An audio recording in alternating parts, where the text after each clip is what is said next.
네, 안녕하세요. 보드게임 제작자 이동이라고 합니다. 네, 저 이번에 영상을 찍게 된 건 창의적인 보드게임 제작 11단계를 찍기 위해서인데요.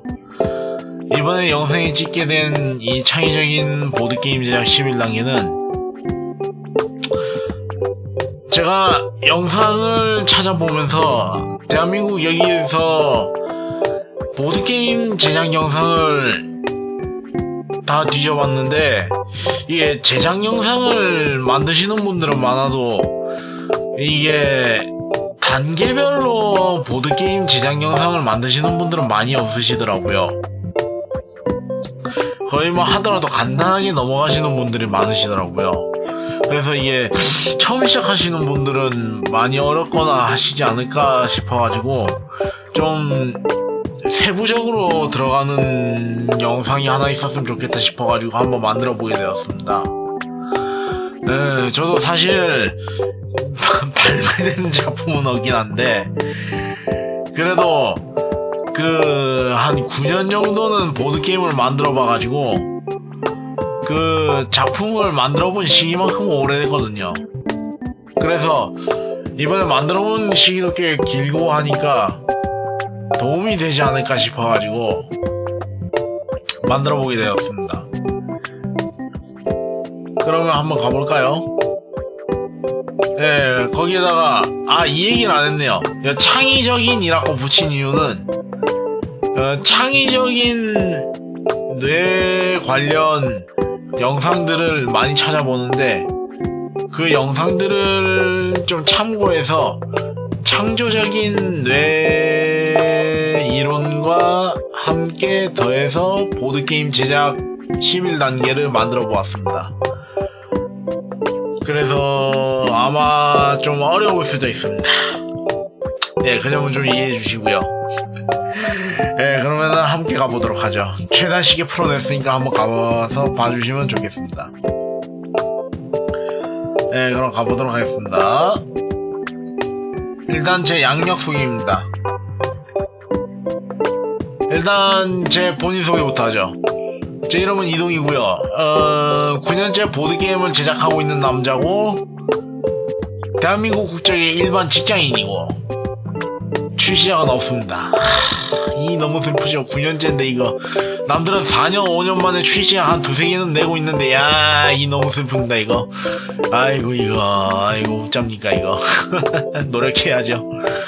자료 출전은 창의성 관련 유튜브 방송에서 창의성 관련 유튜브 영상을 봤고 약간의 외국 방송에서 유튜브 보드게임 관련 영상을 본 다음에 그걸 관련해서 본인 경험을 좀 쌓고 머릿속으로 좀 정리를 한 다음에 보드게임 관련 카페에서 이래저래 피드백도 좀 받으면서 지내면서 이래저래 작품 활동도 좀 하다가 출시작은 아직 없습니다. 네, 슬프죠. 목차는 이렇게 됩니다. 이 얘기를 안 했네요. 본인 경험 PR이 좀 들어가 있어가지고 약간 개인적인 그런 게 좀 될 수가 있습니다. 저도 약간 공부하면서 한 거라 약간 무조건적으로 믿으시면 안 돼요. 이것도 약간 개인 PR이라 자기만의 방식으로 만드셔야 됩니다. 예. 목차 들어가겠습니다.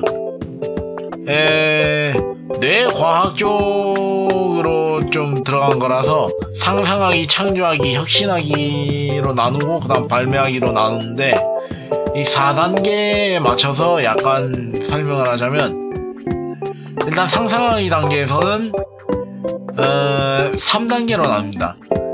다양한 정보를 습득하고요. 관찰한 다음에 아이디어 도출을 하고 아이디어를 구체화 작업을 합니다. 그 다음 두 번째 창조하기 단계에서 게임 구조를 초기도 안 하고 초보 규칙을 제작하고 프로토타입을 제작합니다. 그 다음 혁신하기 단계에서 테스트 평가를 한 다음 규칙과 내용을 수정하고 그 다음 9번째 단계에서 7번과 8번 테스트 평가와 규칙 내용 수정을 무한 반복합니다. 이거를 무한 반복하다가 마지막 발매하기에 앞서 완성도 평가를 이제 사람들과 함께 나눠봅니다. 뭐 일반인들 대상으로 하거나 아니면은 게임을 좀 한다 좋아하는데 관심이 있어 하는데 아직 게임에 대해 흥미가 크게 없는 사람들 대상으로 해서 아, 이 게임 재밌다, 완성도가 어느 정도 느껴진다 라는 평가를 받게 되면은 이제 퍼블리싱 심사라고 회사에 넣어서 심사를 받거나 아니면은 내가 직접 개인 펀딩으로 해가지고 크라우드 펀딩으로 해서 사람들한테 돈을 모아가지고 펀딩으로 성공해서 이 게임 판매를 개인 판매를 하거나 뭐 그런 식으로 해서 갑니다. 예, 해서 오늘 할 거는 상상하기 요겁니다. 요거 3개를 다룰 겁니다. 자, 그럼 가봅시다. 자, 뭔가 시작부터 그리 많죠? 아, 신난다 아주 그자. 아이고 신난다. 자, 상상하기 첫 번째, 다양한 정보 습득 관찰. 깊게 관여하거나 몰입하지 않으면 창의성은 발휘되지 않는다. 미국의 한 대학의 교수는 고전 미술학 레포트를 작성해오기 전에 그림을 하나 정해주고 3시간을 바라보기만 하도록 지시했다. 이유는 학생과 작품의 연결고리를 만들기 위해서였다. 교수의 생각대로 시간이 지날수록 불편하던 학생들은 시간이 점차 지나자 그림이 가진 숨은 의미와 감정의 연결고리를 알아차리기 시작하였다. 자, 이 다양한 정보 습득 관찰 요거를 잘 생각하셔야 되는데, 요 깊게 관여하거나 몰입하지 않으면 창의성은 발휘되지 않는다. 이게 무슨 뜻이냐면은, 제가 다양한 정보 습득 관찰이 중요하다고 했잖아요. 이게 무슨 뜻이냐면은, 정보라는 건 어디서든 구할 수 있어요. 정보라는 건 어디서든 구할 수 있거든요.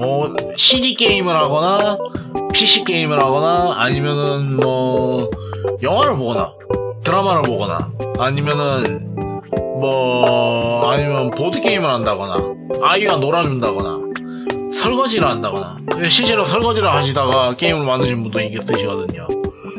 그래가지고 대박 치신 분도 계시고, 아니면은 뭐 학용품을 쓰다가 아이디어를 떠올리신 분도 있으시고, 아이디어를 떠올리는 거는 꽤나 다양해요. 어디서든지 아이디어를 떠올릴 수 있어요. 그런 정보를 구하는 거는 일단 어디서든 구할 수 있다는 거예요. 일단 그거를 얻는 법이 중요한데, 문제는 그거를 그냥 쓱 하고 지나가는 게 아니라 깊게 관여를 해야 된다는 거죠. 이 첫 번째 얘기가 그거예요. 관여. 그거에 대한 얘기인데, 이 3시간 동안 바라보게 하도록 지시했다는 거는 무엇이든지 시간을 들여서 그거에 몰입을 해라, 이거인 거죠. 그거에 몰입을 해서 참여를 해라. 예를 들어서 내가 이 커피를 마시는데 그냥 커피를 쓱 마시고 버린다, 이건 참여한 게 아닌 거예요. 그냥 뭐라고 해야 되지, 그냥 내가 커피를 마셨어.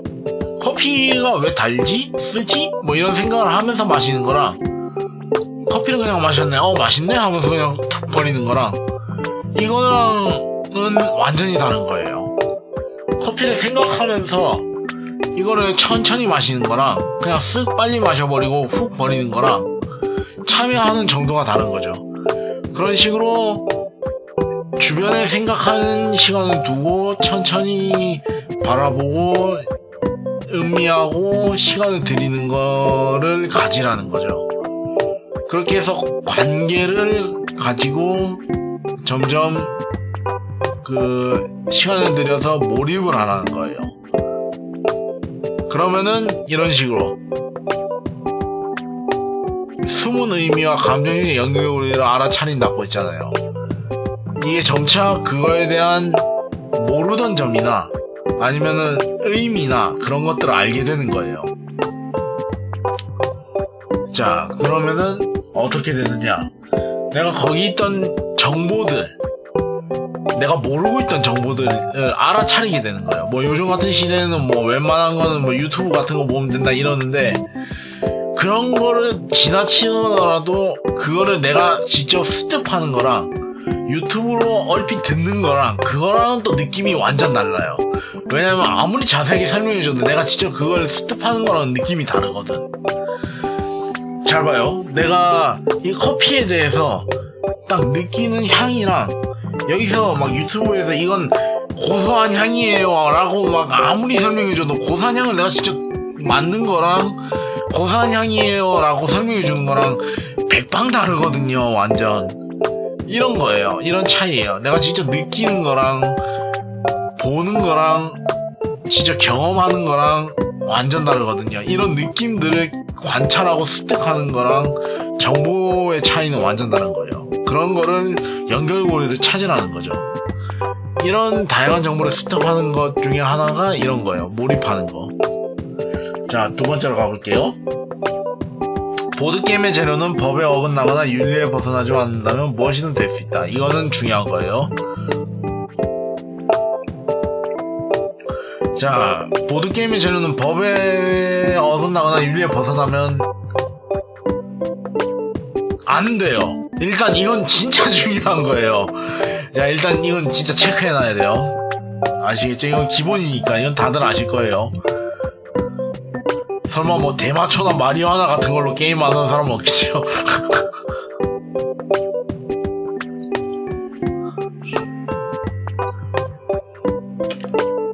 자, 재료를 굳이 멀리서 찾을 필요도 없으며 꼭 현실에 있는 것일 필요도 없다. 비디오 게임을 좋아한다면 그것을 즐기면서 찾아도 된다. 보드 게임을 좋아한다면 그것에서 찾아도 된다. 예, 아까 말했죠. 영화나 드라마를 좋아한다면 그것을 분석하여도 된다. 중요한 점은 단순히 몇 번 하는 것만으로도 부족하다는 것이다. 아까 말했죠. 몰입을 해야 된다고. 그 방법 중에 하나를 말해줄 건데, 주변을 탐색하고 분석한다는 것은 그 시스템을 분해해서 이해하려고 하는 것이다.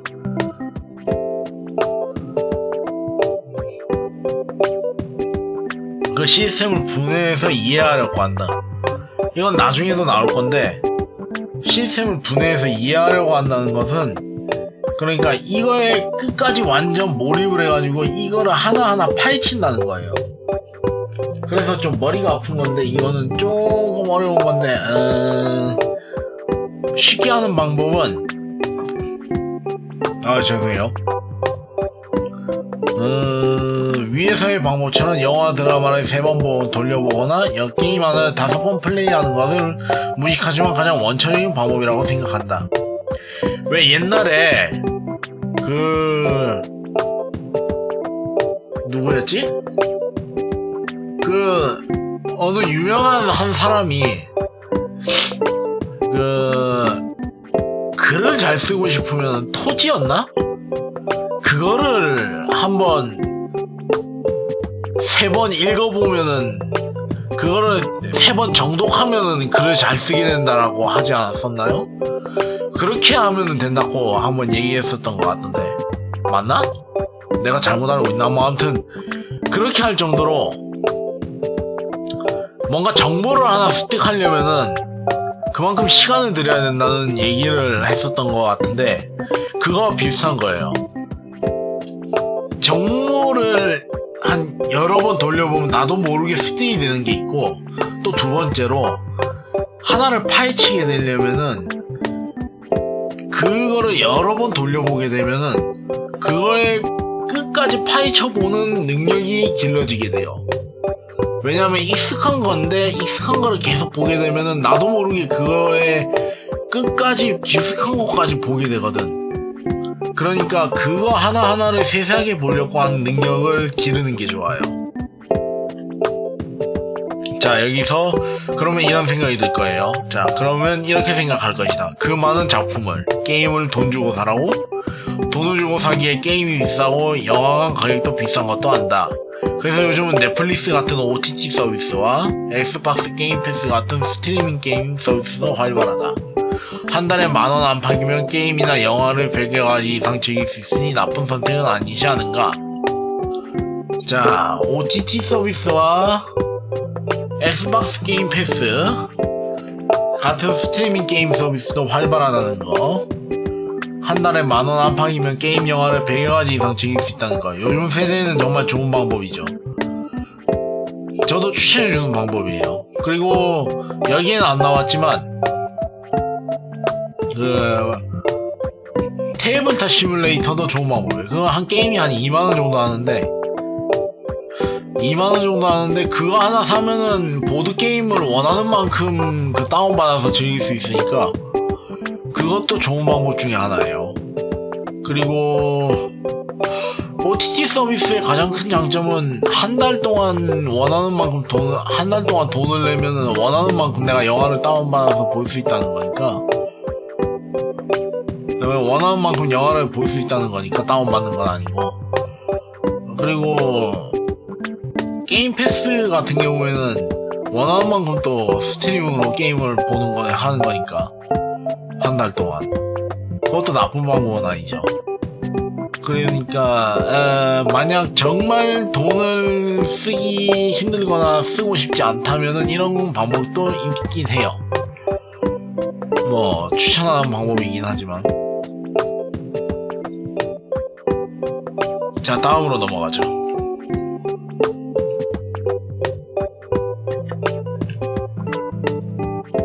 자, 관찰하는 방법도 단순히 보고 있거나 플레이하는 것에서 끝나는 것이 아니라 참여를 하였다는 생각하고 분석 분해해서 내 것으로 만드는 것이 중요하다. 예를 들자면 유명한 보드게임 할리갈리는 왜 재미있는가? 라는 질문을 자신에게 던져보자. 할리갈리는 일단 게임 룰이 단순하다. 과일 그림이 5개가 되면 종을 치면 된다. 그렇다면 왜 그림이 5개여야 할까? 그것은 한눈에 들어오면서도 셀 수 있는 적당한 수들이 5 이하이기 때문이다. 4나 3을 쓰기에는 게임이 매끄럽게 돌아가지 못하고 어린아이들을 대상으로 하는 게임에서는 계산이 더디기에 5가 적당한 수인 것이다. 이렇듯 분석하며 보는 데에는 세심한 주의력과 집중력이 요구된다. 그러니 평소에도 꾸준히 분석하는 능력을 키우도록 하자. 능력은 근육과 같아서 쓰다 보면 점차 발달하게 된다는 점을 알아두자. 이것도 굉장히 중요한데, 이게 뭐라고 해야 되지? 관찰하는 능력을 어렸을 때부터 관찰하는 능력을 키워주면은 관찰하는 능력이 키워진 게 점점 커진다고 하잖아요. 관찰하는 능력을 키워주면 키워줄수록 나이가 들어서도 이게 점점 강해져요. 점점 버릇화돼가지고 그냥 가만히 있어도 관찰하는 능력이 생겨요. 어른이 돼서도 그걸 키워주면 생기는데, 이 분석하는 능력과 관찰하는 능력이 생기면은 단순히 사물 하나만 보더라도 이게 왜 이럴까라는 호기심이 생겨요. 그래서 뭐라고 해야 되지? 보드게임 같은 거를 봐도 이걸 보면은 아, 이건 이렇구나 저건 저렇구나 라고 한눈에 분석하는 능력이 생겨요. 그래서 저 같은 경우에는 분석하는 게 어렸을 때부터 좀 있어가지고 버릇처럼 된 것 같아요, 분석하는 게. 그래서 굉장히 좋은 방법이라고 생각이 들어서 저 같은 경우엔 추천드리는 방법입니다. 관찰하는 방법이. 분석, 분해, 이 능력은 키워주는 게 좋을 것 같아요, 제 생각에. 그러니까 하나를 보더라도 이거가 왜 이럴까? 왜 이런 건가? 하고 하는 건데, 뭐 너무 생각하면 정신병 올 수 있어요. 뭐 그럴 수가 있다고 하니까. 그러니까 정도를 정하고 그 정도 내에서 이게 왜 이런가 생각하는 능력을 길러주는 게 좋은 것 같아요, 제 생각에. 예. 말 그대로 능력은 근육과 같아서 쓰다 보면 점점 발달하게 되니까. 자, 다음으로 넘어갈게요.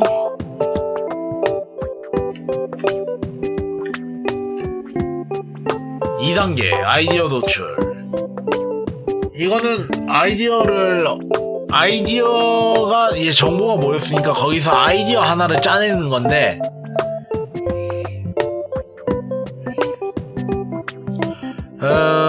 여기서부터 좀 어려워질 수 있어요. 나도 설명을 잘 해낼 수 있을까 모르겠네. 아이디어라는 게 말 그대로 아이디어 하나를 도출해내는 거예요. 어느 한순간 탁 떠오를 수가 있고, 어떤 게 필요한데 라고 생각을 하다가 딱 이거로 하나로 딱 정리될 수가 있어요. 자, 하나를 얘기해 줄게요. 자료를 분석하여 많은 정보를 얻었으면 이제부터 할 일은 내가 어느 영역 범주까지만 정보와 상상력을 이용할 것인지 정해야 한다. 이거는 말 그대로 뭐라고 설명해야 되지? 내가 어느 부분을 그냥 상상할 거야 라고 상상해버리면 머릿속에 정보가 너무 많이 흘러나와가지고 여기 나오네요. 내가 만약 수많은 정보를 정리해놓고 그냥 상상해라고 한다면 좋은 작품은 나올 수 없다. 일단 어떤 작품이나 내용을 만들지 범주를 정하고 그 영역 안에서 정보를 활용해야 한다. 그러니까 그냥 상상할 거야 라고 해버리면은 수많은 정보가 막 물밀듯이 정보가 들어와 버려가지고 영역이나 범주를 정하지 않고 상상해버리면은 오히려 머릿속이 뒤죽박죽으로 정리가 안 돼버릴 수 있어요. 그러니까 영역이나 범주를 정해서 그 안에서 그 범주에서 조금씩 정리해 나가야지, 안 그러면은 진짜 말 그대로 정보의 홍수가 터져가지고 정리가 안 돼버리거든요. 그래서 일단 중심축을 정해놓고 그 범주에서 상상을 발휘하는 능력이 좀 필요합니다. 능력이라는 게 아니죠. 그냥 범주를 정해놓고 그 안에서 내가 어떤 거를 생각해내니까 그런 거죠. 뭐 예를 들어서 공룡이라든가 아니면은 뭐 자동차 뭐 이런 식으로 범주를 하나 정해놓고 그쪽에서 상상을 하다 보면은 뭔가 하나가 떠오른다 뭐 그런 거죠. 뭐 그런 거죠. 여기 두 번째는 이제 아이디어를 만드는 방법 중에 하나입니다. 아이디어를 얻는 가장 기본적인 추천법 3가지는 비틀기, 버무리기, 분해하기다. 먼저 비틀기는 기존에 사용하는 재료나 정보를 다른 관점으로 바라보는 것이다. 예를 들어 종이로 그릇을 만든다거나 안경테로 젓가락을 이용하는 것을 말한다. 예를 들어 이런 거는 많이 봐왔죠. 어떤 거를 예를 든다.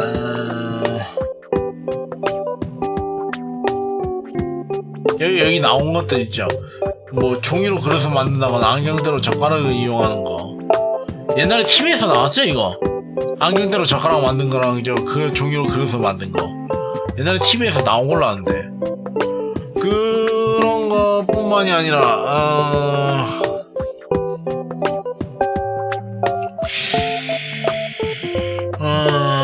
또 뭐가 있을까.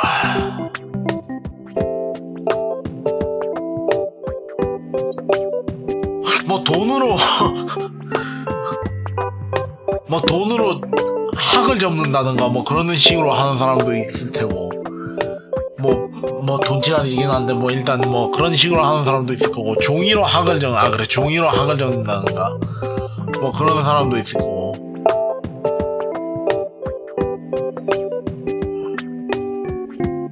뭐 그런 거라든가 뭐 꼭 그런 사람도 있을 거고, 뭐 다양한 방법이 있죠.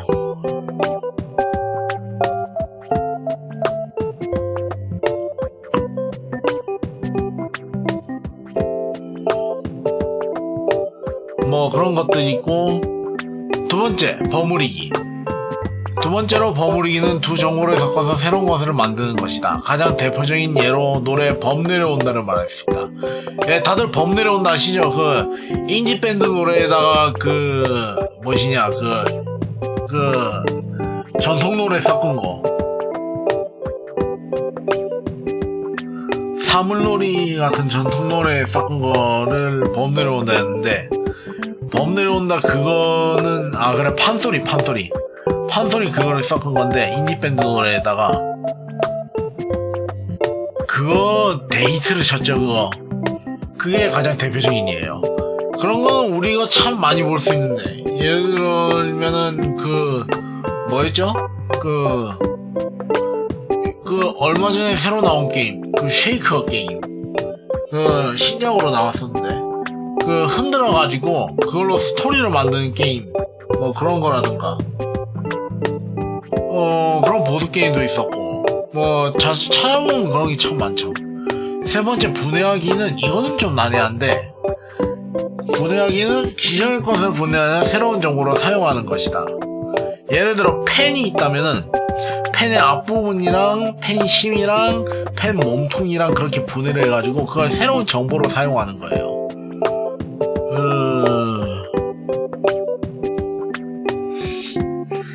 이걸 하나하나 보자면 안경대로 젓가락을 이용하는 거랑 두 번째로 뭐 하는 거를 예로 들자면은 뭐가 있을까?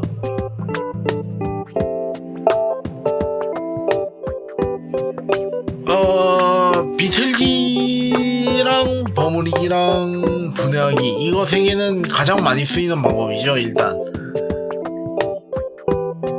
뭐 제가 설명해 드릴 수 있는 부분은 여기까지겠네요. 저도 쓰긴 쓰는데 이걸 어떻게 말할 수 있을까 싶어가지고 좀 어렵긴 한데, 일단 뭐 비틀기는 말 그대로 그거예요. 비틀기.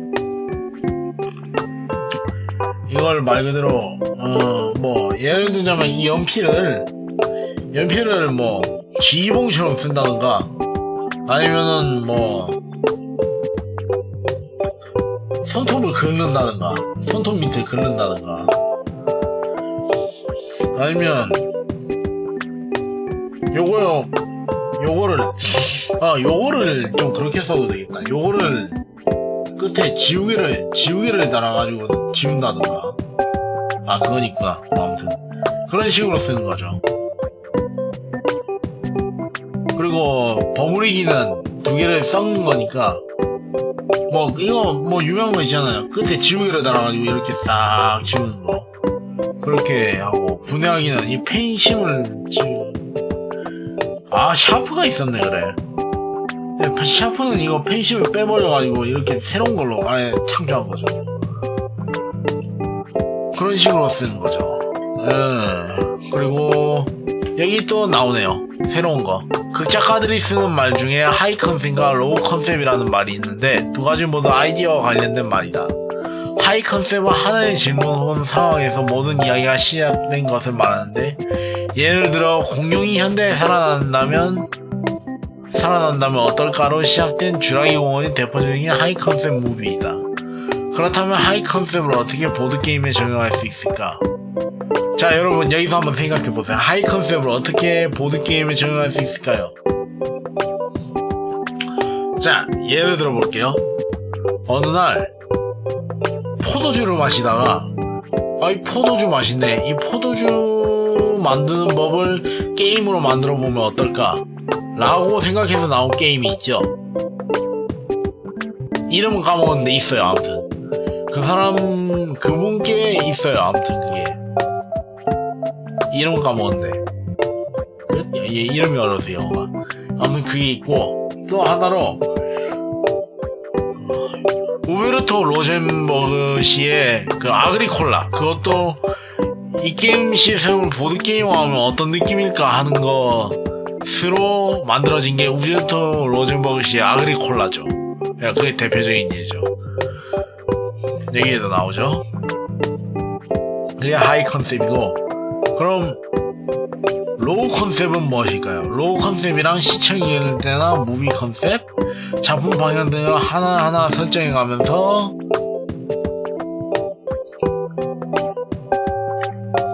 만드는 것을 말한다. 이것도 보드게임에 적용할까?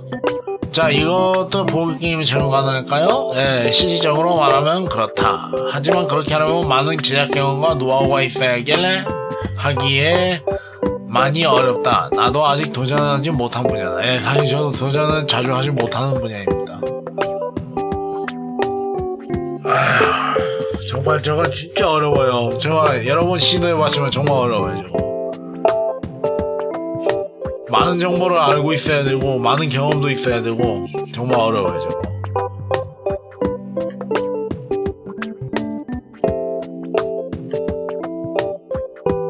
아이디어 짤 때는 구체적일수록 좋다. 하지만 그렇다고 해서 무조건 완벽하게 구체적일 필요는 없다. 이게 무슨 뜻이냐면 구체적인 게 무슨 뜻이냐면, 이건 어떤 게임이어서 어떤 게임이어야 해, 뭐 이런 느낌으로 가야 된다는 거죠. 그러니까 이 게임은 이런 게임이어서 이런 게임이어야 해, 뭐 이런 식으로 제작되어야 된다는 건데, 꼭 그럴 필요는 없어요. 처음부터 게임을 염두에 두고 만들 필요는 없다는 거죠. 그냥 하나의 문장으로 완성되어도 돼요. 그러니까 이거는 만약에 이거를 이런 식으로 만들면 어떨까 라는 식으로. 그러니까 예를 들어서 만약에 이런 게임이 있으면 어떨까 라는 식으로.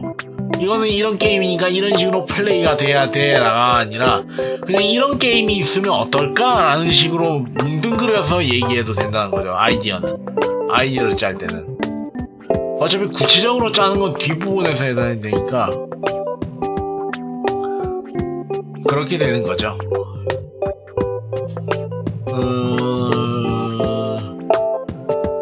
네, 구체적인 내용은 다음 파트에서 짜면 되기 때문에, 그러니 여기에선 최대한 자신이 구상하고 있는 머릿속의 내용을 정리한다는 느낌으로 아이디어를 노트나 종이에 써나가자.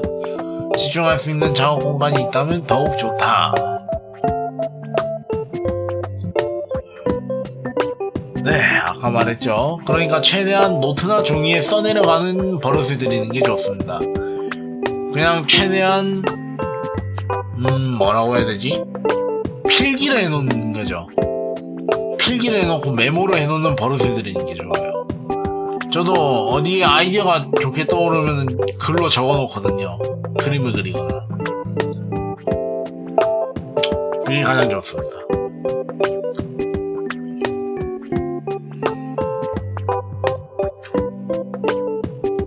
자, 세 번째 아이디어 구체화 작업.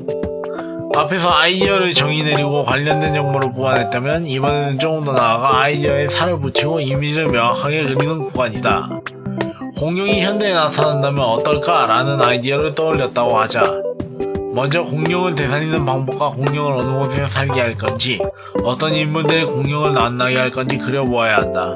그리고 정했다면 그와 관련된 정보를 찾아보고 어떻게 응용할 것인지 생각해보아야 한다. 자, 여기서 중요한 정보가 나오는데, 아이디어 구체화 작업이라는 거는 이제 어떤 게임을 만들 건지 그거를 구체화해서 아이디어를 구체화시키는 작업인 거예요. 말이 좀 어려운데 이게 좀 이상한데, 앞에서 아이디어를 내렸죠. 그 아이디어를 이제 어떤 식으로 정의를 내릴 건지 얘기하는 거예요. 이 게임은 어떤 식으로 나아갈 거야 라고 아이디어를 정하는 거죠. 이제 아이디어를 구체화시키는 거죠. 그러니까 예를 들어서 아그리콜라 같은 경우에는 처음에 농부의 삶을 나타내보는 게임을 만들자라고 하는 게 아이디어였다면은, 이 게임은 뭐 일꾼 놓기 게임으로 시작해서 뭐 양과 소로 돼지를 키우고 농장을 키우는 게임도 하고 뭐 그런 식으로 점점 짜나가 보자 라는 식으로 점점 짜나가는 게 정보를 구해서 이것저것 살을 붙여서 지금의 아이디어 구체화 작업이 돼서 나온 거였죠. 그게 초기 도안이었을 거예요. 그런 거를 말하는 거예요. 영어에서 말하는 건. 약간의 차별성을 두는 방법도 존재한다. 이 방법은 게임 제작법에서는 다를 것인데 아주 옛날의 정보나 자료를 일부 가지고 와 현대적으로 재해석하는 것이다. 이것의 대표적 작품이 미국의 로맨틱 코미디 영화 시즈 더 맨이다.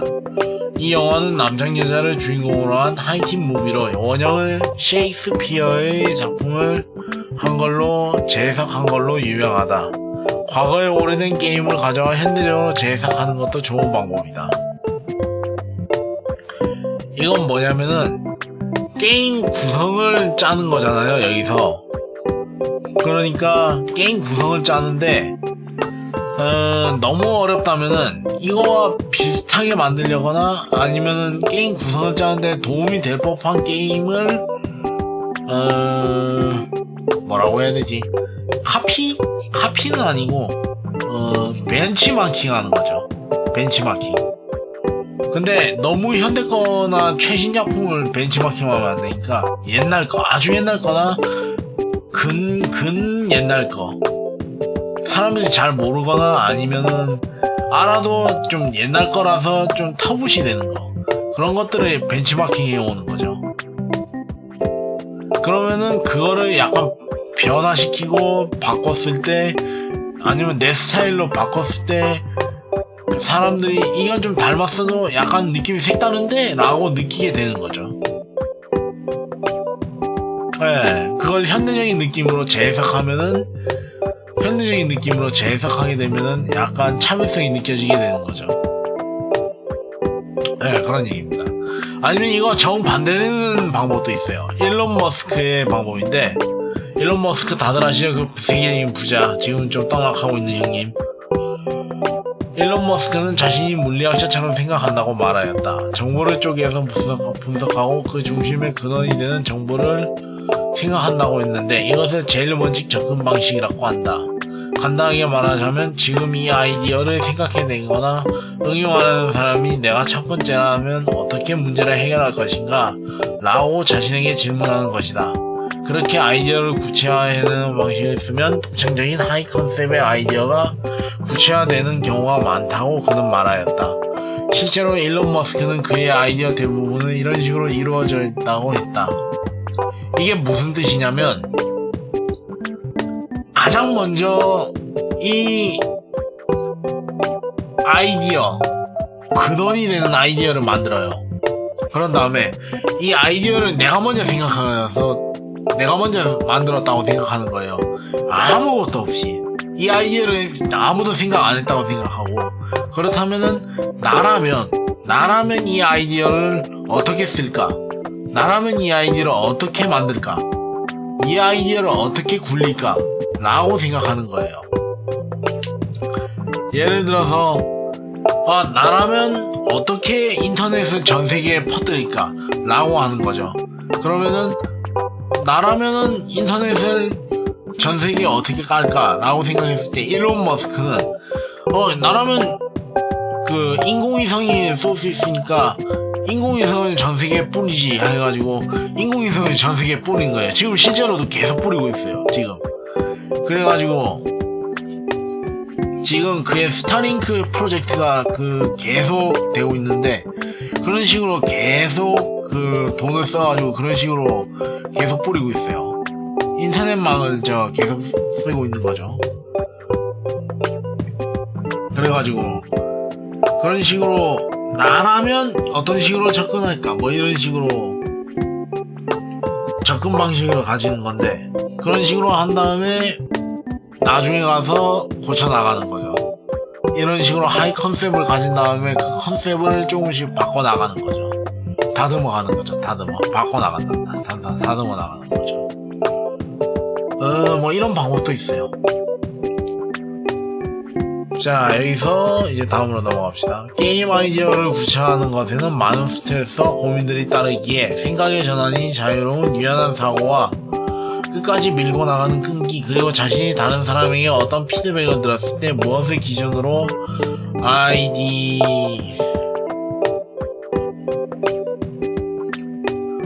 적용할지 정할 수용 자세가 필요하다. 거기에 긍정적인 마인드도 붙어있으면 좋다. 이제부터 새로운 아이디어를 토대로 다음 장에서 게임을 본격적으로 만들기 위해서이다. 네, 이건 정말 중요해요. 왜냐하면은 여기서 말한 뭘 중요시하는 거지? 수용적인 자세. 여기서 말한 기준점이 되는 거를 정해놓고 수용적인 자세가 돼야 된다는 거는, 상대방이 말하는 건 모두 받아들이되 거기서 내 기준점이 되는 거에서 골라내는 작업을 할 수 있는 자세가 필요하고, 그리고 사고가 상대방의 얘기를 들었어도 이거에 흔들리지 않으면서 상대방의 입장을 이해할 수 있는 그런 긍정적인 마인드와, 그리고 유연한 사고방식이 필요해요. 언제든지 내 생각이 틀렸을 수 있어 라는 그런 유연한 사고방식을 가지고 있는 게 게임을 만드는 데에는 굉장히 도움이 많이 돼요. 네, 인정할 건 인정하자라는 식인 거죠. 안 그러면 스트레스 받아가지고 진짜 멘탈 붕괴가 너무 심하게 와요. 다른 사람 의견 들었을 때, 아니면 전문가 의견 피드백 받았을 때.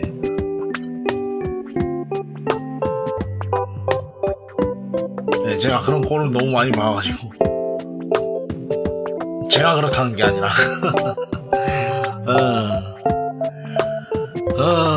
네, 아무튼 뭐, 그래서, 이제 다음 장에서 만나 뵙도록 하겠습니다. 아유, 오늘 수고하셨습니다. 자, 마지막은,